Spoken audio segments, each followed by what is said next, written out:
It was 4:47 a.m. when the first alarm buzzed softly in the quiet apartment of Marcus Ellison, a 61-year-old former accountant living in St. Paul, Minnesota. The city was still asleep, wrapped in a soft haze of pre-dawn silence.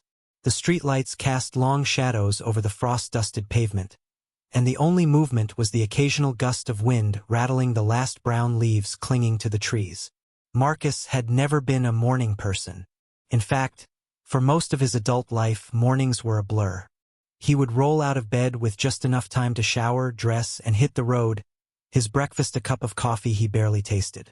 That routine, or lack thereof, had defined his decades in corporate finance. But that was the past. Retirement, once a finish line he had crawled toward, had arrived. And with it came the realization that he wasn't done. Not by a long shot. The turning point had come not long after his 60th birthday. He had been sitting alone in his kitchen, scrolling through social media, when he came across a video of an elderly man running a marathon. The caption read, "Win the day before it begins." That line hit Marcus harder than he expected. It echoed in his mind for days afterward, tugging at something deep inside him. The idea that the battle for a good life, for purpose and progress, was won not in grand decisions but in quiet moments before the world awoke. It felt like a secret he had ignored his entire life. So, for the first time in over 3 decades, Marcus began to change. He set his alarm earlier and earlier until it settled at 4:45 a.m. He started small, stretching, reading 10 pages of a book, journaling. Each action was a whisper to the universe that he was not finished, that he still had something to give. Within weeks, he noticed a difference in his energy, his clarity, even in his posture. He started calling it beating the sun. And beating the sun became a way of reclaiming his time, his power, and ultimately his life. By 5:15 a.m., the apartment was dimly lit with the soft golden glow of his reading lamp. A steaming cup of green tea sat next to a worn leather-bound notebook where he tracked his thoughts, his progress, and his gratitude. On this morning, the entry read, "This is the 4th week of waking early. I've walked 5 miles every day. I've written 10,000 words of my memoir. I've said good morning to the same jogger on Summit Avenue 3 times now. Maybe tomorrow I'll ask his name." Summit Avenue was one of the most historic streets in St. Paul, lined with Victorian homes and quiet, tree-canopied sidewalks. It became Marcus's trail not just for walking but for thinking. He loved passing the cathedral as the sun started to rise, the pink light hitting its stone surface just right. In these silent strolls, he started to imagine not just how to fill his days, but how to shape them. There was something sacred in being awake while others slept. It made him feel like he had an edge, a secret weapon. He remembered hearing a quote once, "The morning is when warriors are made." He chuckled to himself, thinking how far he was from a warrior in the traditional sense. But perhaps the battle he fought was just as intense. The battle against inertia, against fading into the background of life. Marcus wasn't trying to be young again. He wasn't chasing some illusion of a second youth. Instead, he was learning how to live fully at the age he was, with all the knowledge and experience he had. He was discovering that success wasn't about working 60 hours a week anymore. It was about how he used the first hour of each day. One Tuesday morning, about a month into his new routine, he met Claire. He had stopped at the neighborhood cafe around 6:30 a.m. after his walk. It was a small, family-run place tucked between a laundromat and a used bookstore. Most people didn't even notice it, but Marcus did now. He was learning to notice things again. She was sitting by the window, tapping away at a laptop. Silver hair pulled into a loose bun, black-rimmed glasses, and a mug of something that looked like chai. Their eyes met briefly, a mutual nod of recognition. A week later, another nod. The week after that, a smile and a wave. "Early riser?" she asked one day as he waited for his tea. "Trying to win the day before it begins," he replied with a grin. She raised an eyebrow, amused. "I like that. Sounds like something I should be doing." They talked for 20 minutes that morning. She was a retired art teacher. Claire, 64, widow, loved painting, dogs, and walking at Como Park. Like Marcus, she wasn't content with fading quietly into retirement. She too was searching for more. The next morning, they walked together. As the weeks passed, Marcus's mornings became something more than a ritual. They became a launching pad. His memoir, which he'd started as a side project, was turning into something real. His walks with Claire became longer, more frequent, filled with deep conversation and quiet laughter. He felt stronger, sharper, and more connected than he had in years. Each morning reaffirmed a simple truth. The first hour sets the tone for everything that follows. Wake up with purpose and purpose follows. Rise in silence, and you hear your own voice more clearly. Start with intention, and the rest of the day bends to that energy. But not every morning was perfect. Some days were colder, darker, filled with doubt. There were days he wanted to pull the blanket over his head and ignore the alarm. Days when his joints ached or his writing stalled. But even on those days, the habit held. Because Marcus had learned that the discipline of a morning routine wasn't about feeling good every day. It was about honoring the man he wanted to become, no matter how he felt. Then one morning in early spring, something happened. Marcus and Claire were on their usual walk down Summit Avenue. The snow had melted, revealing the first hints of green grass. Birds chirped. The air smelled clean, fresh. As they passed the old Presbyterian church, Marcus paused. "You know," he said, turning to Claire, "I never thought retirement would feel like a beginning." She looked at him, eyes warm. "Maybe that's because you finally decided to start." He smiled, and for a moment he felt the weight of all his yesterdays lift. There was still so much to do, so much to learn. And the best part? He no longer feared time. He had made peace with the clock. Because now, every single day, he started ahead of it. And just like that, with every sunrise, Marcus Ellison continued to win the day before it began. But something else was stirring on the horizon. A phone call he hadn't expected was coming. A voice from his past with a proposition. Something that would test everything he had rebuilt. And as the days grew longer and the sun began to rise earlier, Marcus would soon find that waking up early was only the beginning of his new chapter. Marcus didn't know that the quiet consistency he had cultivated was preparing him for more than just peace of mind. It was equipping him for something larger, something unexpected. One Thursday morning, just after finishing his tea and stretching on his balcony, his phone buzzed with a number he hadn't seen in over a decade. He hesitated, staring at the screen. For a second, the disciplined calm of his morning cracked. The name read, Daniel Keats. Daniel had once been Marcus's closest friend and colleague during their time at Finchley & Moore, the firm they had both practically built their careers in. Their friendship had faltered in Marcus's final years at the firm, a slow drift caused by burnout, long hours, and an unresolved conflict about the direction of a major project. When Marcus retired, the two hadn't spoken again. He answered with a guarded but polite, "Hello, Marcus. I didn't think you'd pick up," came the familiar voice, a touch older, wearier, but unmistakably Daniel. Silence stretched for a moment. Then Marcus said, "Well, here we are." Daniel chuckled softly. "Look, I know this is out of the blue, but I've been following your posts. Your writing, the morning reflections, the stuff about starting fresh after 60. It's real.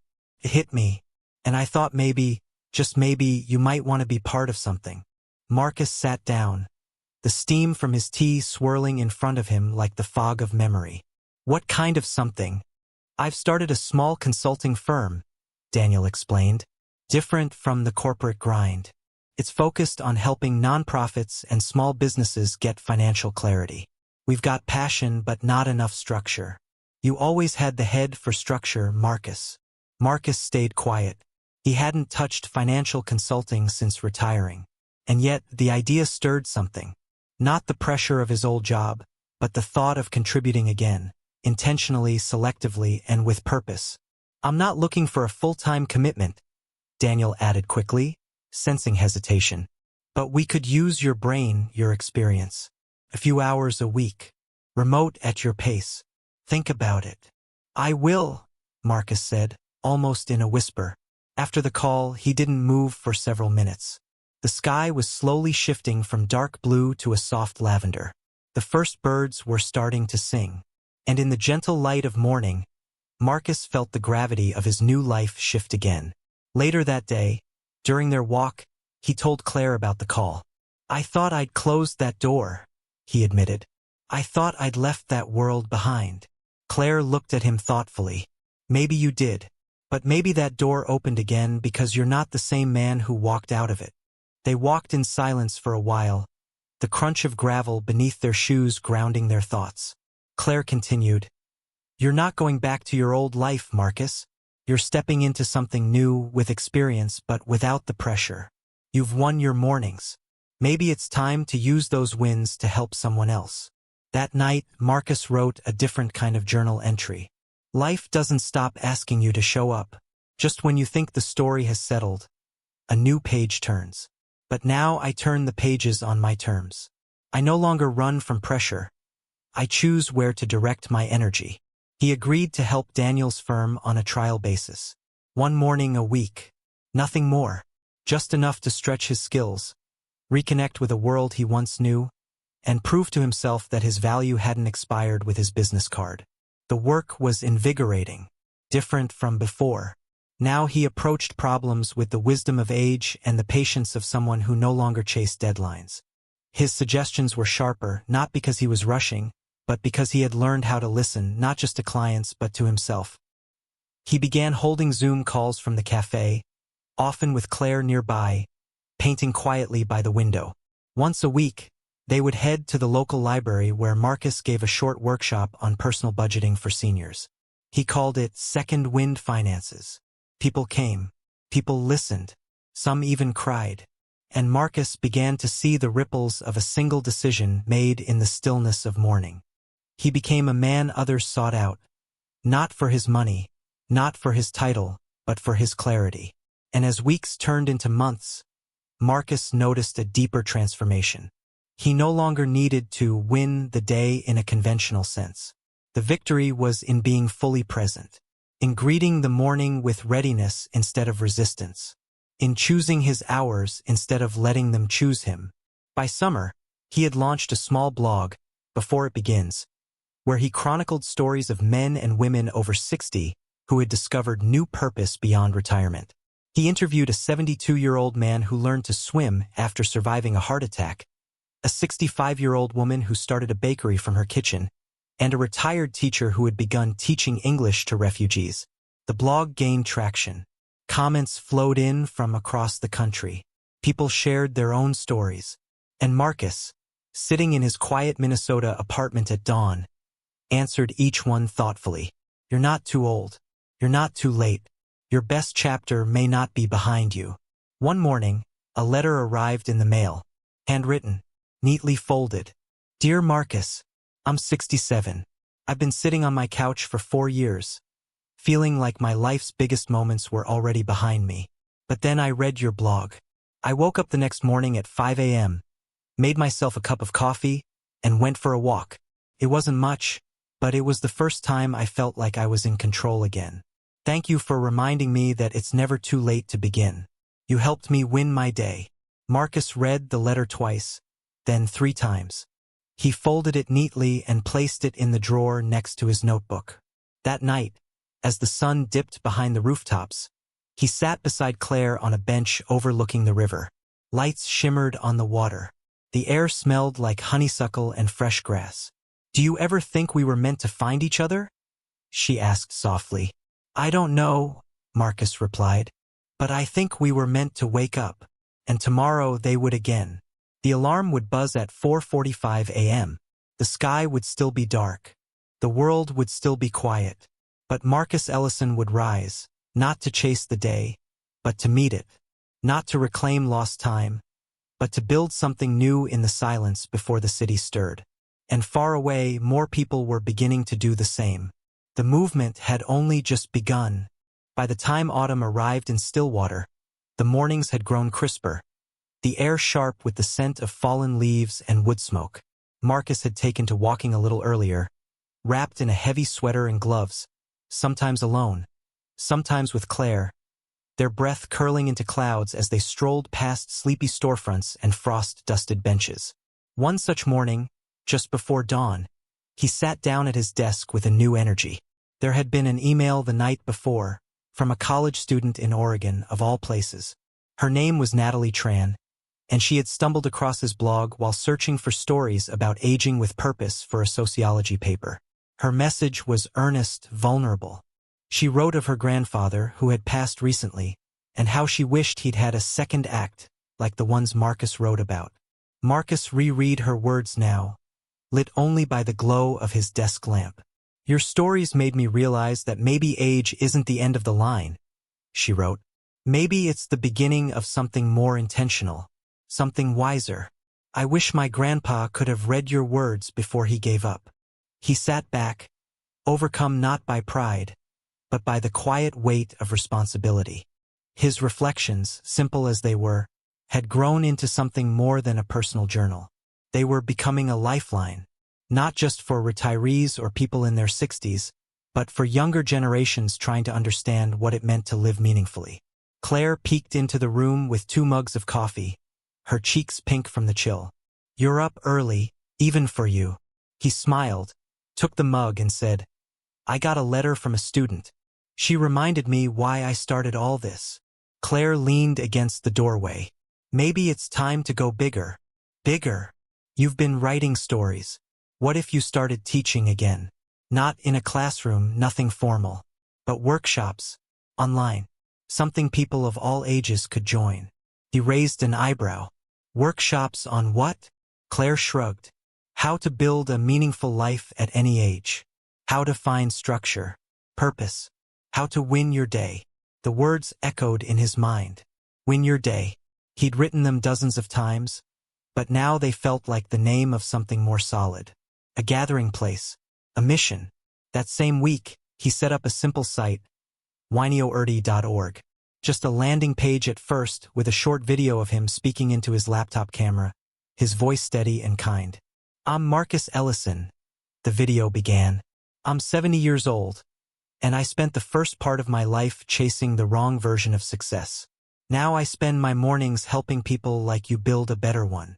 He invited people to sign up for what he called the Morning Reset, a free weekly session on how to start your day with purpose, even if your body ached, even if your to-do list looked like a mountain, even if you thought your best years were behind you. Within the first week, 200 people had signed up. By the second, over 1,000. They came from all over New York, Phoenix, Glasgow, Manila.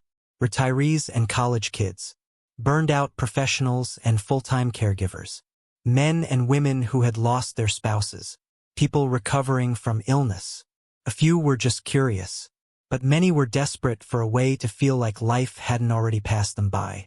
Every Thursday morning, at 6:30 Central Time, Marcus would appear on the Zoom screen with a quiet smile and his notebook in hand. "I'm not here to fix you," he would begin.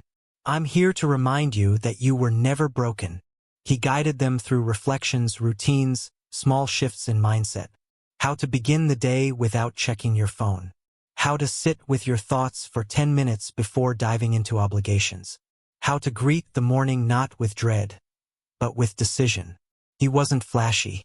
He wasn't young. But his presence carried something magnetic, a kind of truth that could only be delivered by someone who had been to the edge of burnout and turned back, slowly, deliberately, one morning at a time. Soon, the sessions became more than lectures. People began sharing. A widower from Michigan confessed he hadn't spoken to anyone in 3 weeks until he joined the call. A single mom in her 40s admitted she woke up crying most days but found herself smiling during the morning reset. A man in Australia logged on every week at 10:30 p.m. his time, just to feel connected to something that made sense. Marcus began recording some of the stories, turning them into profiles for the blog.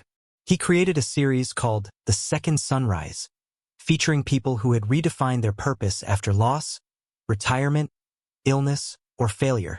He didn't try to brand it, didn't try to sell a course. He simply shared, encouraged, and reminded them all that age is not an ending. As a turning point, Stillwater began to notice too. The local paper ran a piece about him with the headline, "Retired but not done. Local man helps thousands find meaning after 60." The cafe started reserving him a seat with a small chalkboard that read Mr. Morning. And through it all, Marcus kept rising early, kept writing, kept walking with Claire. His days were full, but never crowded. His mornings were sacred. He answered every letter with care, including Natalie's, thanking her for reminding him that the next generation was watching. One day, while recording a new blog post about starting over, he paused mid-sentence and looked out the window. The leaves had begun to turn a deep red, swirling gently in the wind. He thought of his old office, the 14-hour workdays, the meetings that blurred together. He thought of the man he was at 59, tired, worn, unsure of what came next. Then he looked at his calendar. Workshop at 6:30. Walk with Claire at 8.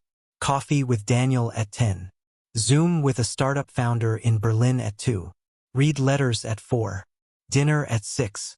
Gratitude journal at 8. No noise, no chaos, just rhythm, intention, presence. He smiled to himself and said softly, This is how you win the day. But even then, Marcus knew the story wasn't over. Something new was rising on the horizon, an invitation, perhaps, or a challenge. Something waiting to be met by a man who understood that the quietest hours often hold the loudest breakthroughs. Winter settled into Stillwater with a quiet authority. Snow blanketed the streets in thick layers of white, muting the world into a hush that made even the busiest intersections feel like a scene from a dream. The river had begun to freeze along the edges, and the trees, once ablaze with autumn fire, now stood bare and dignified like wise elders observing the passing of time. Marcus Ellison had grown to love these still, white mornings. He no longer saw winter as a season of endings but of renewal. Everything in nature seemed to rest with purpose, not out of weakness but as preparation. The world slowed, and so did he, intentionally. Every step was a decision, every breath an invitation to go deeper into his life rather than rush through it. WineOurdy.org had blossomed in ways he could not have imagined. What began as a personal blog had grown into a global network of quiet seekers. There were now over 10,000 regular readers and more than 1,500 people attending his morning reset sessions. A few attendees began hosting their own local groups, gathering in libraries, churches, and even park benches to talk about routines, intention, purpose, and second acts. One such group formed in upstate New York, started by a woman named Eleanor, age 74, who had lived alone since her husband passed away 7 years prior. She had read one of Marcus's posts titled, "The Chair You Don't Sit In," a metaphor for all the dreams we abandoned too early. The piece had stirred something in her. She emailed Marcus directly to say that she'd pulled out her old piano bench, the one she hadn't sat on since her 20s, and began playing again. But she didn't stop there. Eleanor invited 3 neighbors to her house for tea one morning, where she read aloud the post and asked them each, "What's your piano bench?" The question turned into a ritual. Each week, the group met and answered it anew. They began calling themselves the Bench Society. Marcus featured their story on the blog, and within weeks, similar groups started springing up. In San Diego, a retired marine biologist used the question to start a journaling club. In Kenya, a former teacher translated several blog posts into Swahili and shared them with elders in his village. A man in Brazil, who'd spent 30 years managing hotels, opened a small guest house that hosted mindfulness retreats, citing Marcus as his inspiration. The ripple effect stunned Marcus. He had never considered himself a leader, not in the grand sense. He had simply followed the silence that called him each morning. He had simply shared what helped him stand up again. And then, in early February, he received a letter that felt different. It came in a padded envelope, hand-addressed, with no return name. Inside was a photograph, slightly faded but still sharp, a black and white image of 5 young men in suits, standing outside a brick building. One of them was unmistakably a young Marcus. The others were faces he hadn't seen in over 4 decades. Beneath the photo was a note. March 9th, Chicago. The building's still standing. So are most of us. Join us. No signature, just a location and a date. Claire found him sitting with the photo in his lap that evening, a strange look on his face. "Everything all right?" she asked. Marcus nodded slowly. I think someone just handed me the next chapter."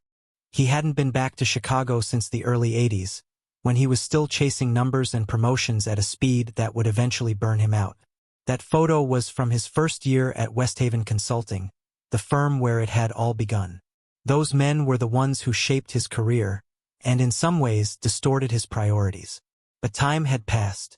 He was no longer haunted by his ambition, no longer controlled by what he hadn't done or said. He felt ready to face the past not with regret, but with curiosity. What had become of those men? Who had they become after all these years? Claire encouraged him to go. You always say there's power in revisiting the places we thought we had to leave behind. Maybe this time you bring something back. Marcus booked a ticket for March 8th. The night before his departure, he led a morning reset session that felt particularly charged. He told his community about the photo, the letter, and the memories that were surfacing. There's something strange about facing your past when you've finally made peace with it, he said. It's like walking into a house you once lived in and finding your old self sitting on the stairs. Not angry, not afraid, just waiting to be acknowledged. He paused. I don't know what I'll find in Chicago, but I do know that I'll walk in as the man I've become, not the man I once was. And that makes all the difference. The next morning, as his plane lifted above the frozen fields of Minnesota, Marcus looked out the window and whispered the same words he had written so often in his journal. I am not finished. Chicago greeted him with a fierce wind and gray skies that seemed to fold over the skyline like a heavy blanket. But Marcus felt a strange lightness. He checked into a modest hotel downtown, then walked the streets with his hands deep in his coat pockets, memory weaving itself into the rhythm of his steps. On March 9th, he stood outside the address written on the note. The building was still there, weathered but intact. So was the brass plaque above the doorway, Westhaven and Associates. It had long since been absorbed by another firm, but the bones of the place were familiar. Inside, in a small conference room with coffee and folding chairs, for men waited. One by one, they rose and embraced him. James, who had gone into nonprofit work. Leo, who now ran a photography school for veterans. Thomas, who had beaten cancer twice and had taken up carpentry. And Peter, the one who had written the note, who looked at Marcus with tears in his eyes and said, I never stopped hoping we'd find our way back. They spent the day trading stories, laughter, and hard truths. They spoke of marriages and losses, of paths taken and avoided. They apologized for the egos that once clashed in boardrooms. They shared photos of grandchildren. And somewhere between the past and present, something new emerged. A friendship not based on performance, but on presence. That evening, Marcus took a photo, this time in color, of the 5 of them standing outside the building. The second chapter of a story none of them had realized was still unfolding. He emailed the photo to Claire with a short message. The house didn't fall down. It just needed new voices inside it. When Marcus returned to Stillwater, he stepped back into his life with a quiet joy. His community welcomed him with dozens of messages. They asked what he had learned. He responded with a new post titled, The Long Return. Sometimes, he wrote, the places we fear revisiting are the exact ones that reveal how far we've come. We avoid them because we think they'll remind us of failure. But if we've done the work, if we've honored our mornings and our healing, those same places become mirrors, reflecting not what we left behind, but what we carried forward. And as the snow began to melt and the first signs of spring peeked through the frost, Marcus knew the next season would ask more of him. Not less, but he was ready. Spring came gently to Stillwater that year, as if the town itself was exhaling after a long, frozen silence. Buds pressed forward on tree branches like quiet promises, and the river that had sat still and glazed all winter began to move again, murmuring its way through the waking landscape. The morning light grew warmer, and the scent of damp earth rose from the grass. Marcus Ellison found himself walking longer each day, sometimes without a destination. His steps had slowed, not out of fatigue but reflection. He often found himself pausing in front of places that had once seemed ordinary. Park benches, bookstores, old houses with creaking porches. Now they felt like chapters in a larger book he hadn't realized he was writing. One morning in early April, he stood on the bluff that overlooked the river, a small leather-bound notebook in hand. It was his original journal, the one he had started on the day after his 65th birthday. The pages were worn now, creased at the edges, ink faded in places where he had written too quickly or with too much emotion. He flipped through the entries slowly, absorbing the words as if they had been written by someone else. Day 1. Don't know what I'm doing. Claire says I'll figure it out. I'm not sure I believe her, but I sat in silence for 10 minutes this morning and didn't hate it. Small win. He smiled at the early uncertainty, at the man who had just begun to listen to himself again. Each page after that was a breadcrumb, a path out of the dark forest of burnout and into something he could only describe now as awareness. At the end of the last page, he turned it over and wrote something new. I am no longer afraid of the quiet. That afternoon, he joined the morning reset session as usual. There were now faces from over 50 countries. He saw names he knew by heart, and others who were just beginning the journey. He waited for the screen to fill, then leaned forward and spoke, not with performance but with presence. You've heard me say this before, but I want you to really sit with it today. We are not running out of time. We are running into ourselves. He let the silence hold them for a moment, long enough for the truth to settle. It's easy to believe that life gives us only a handful of chances, that our purpose has a deadline, that there's a right age for reinvention. But I'm telling you, purpose has no expiration date. You are allowed to become someone new again and again. Not because you were broken, but because you are becoming more true. Someone in the chat typed, Marcus, how do we know when we've made it? He read it aloud, then looked into the camera and shook his head gently. You don't make it. That's the myth. You feel it. You feel it when you wake up and your first thought isn't dread. You feel it when you give your full attention to something small. A cup of coffee, a walk, a sentence in a book. You feel it when you listen deeply to yourself or someone else and know you're exactly where you're supposed to be. The comments lit up with hearts and quiet thank yous. That evening, he and Claire sat on their porch, watching the sun dip behind the trees. She held his hand loosely the way she always had. They spoke of the Chicago reunion, the unexpected letters, and the request he'd just received from a publisher in New York, a proposal to turn his blog into a book. You could call it Win Your Day, Claire said, smiling. Or maybe Start Again, Marcus said, nodding. Because that's really what this has all been about. She laughed, leaning her head on his shoulder. Or maybe just call it yours. Because it is. In the following weeks, he began outlining the book not as a manual but as a journey, an honest reflection of what it meant to lose your way and what it required to find yourself not in a dramatic climax, but in the quiet repetitions of choosing to live with intention. He wrote about mornings, about notebooks, about the first moment he sat in stillness and didn't panic, about making eggs slowly, about grief that didn't disappear but softened, about walking through the same town with new eyes, about the small courage it takes to live one good day and then try again. He included letters from his community, stories of people who had taken his simple invitation and turned it into something meaningful. People like Eleanor from New York, or Carlos from Brazil, or Natalie Tran from Oregon, who had since graduated and started a nonprofit supporting elderly wellness programs in her city, using Marcus's blog as part of her curriculum. When the manuscript was finished, he didn't feel triumphant. He felt steady, anchored, like someone who had walked a long way, not to escape the past, but to carry it more gently.